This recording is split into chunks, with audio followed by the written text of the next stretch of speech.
welcome to another Mistyfell review. Today we're going to look at cleaning, just briefly look at how to clean a keg. This is a 19 litre Cornelius keg. It was a new one as opposed to the recycled ones, which tend to be shorter and fatter. So what I've done, I've stripped it down, and we'll put it back together again in a minute. I've half filled it with cleaning fluid, and the cleaning substance I use is Chemi-Pro Oxy. I tend to prefer this. It's a sanitizer and a cleaner in one, and the hotter the water, the better it performs. It releases oxygen, and that's how it cleans everything. It's pretty effective, and I have to say I use it on all my equipment. The only downside is you are often left with a white powder clinging to the side of your equipment.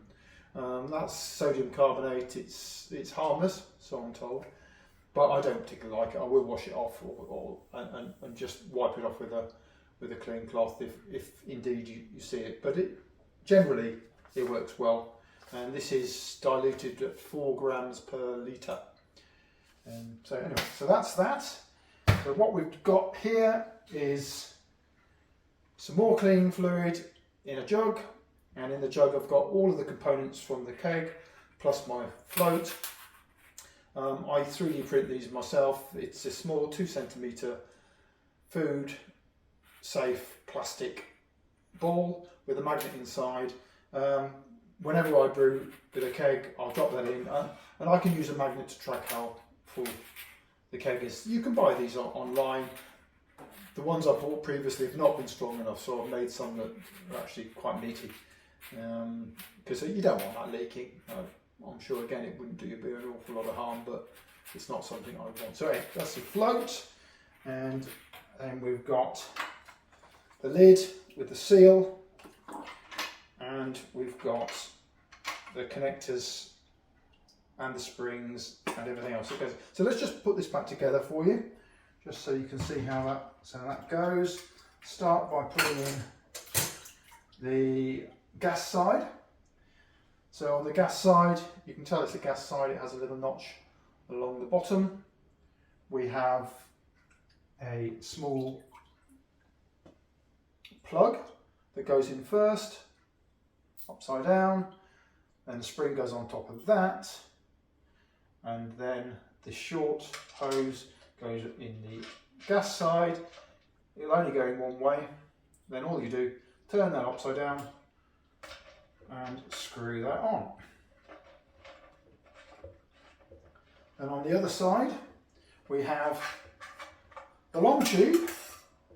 So this takes the beer from the bottom of the keg. What I tend to prefer to do is just take the bottom, about 1.5 centimetres off the bottom of this tube. It just stops you picking up any muck. It does mean you lose a little bit of beer at the end of your brewing cycle, but that's not necessarily a problem. I much prefer to have clear beer from the start if I possibly can.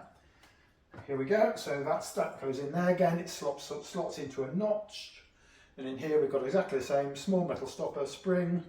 Pop that on there. Do it up hand tight. Now, you never want to over tighten these, but you'll get to a point where you need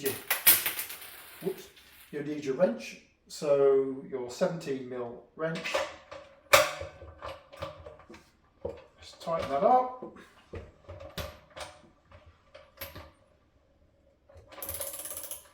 This is a torque wrench, so I've got it set very finely, so I know when I don't want to ruin the seals. And there's lots of little rubber seals there that you do have to replace eventually.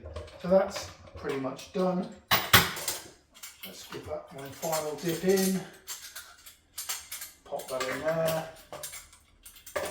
and it's still full of cleaning fluid, and close it up.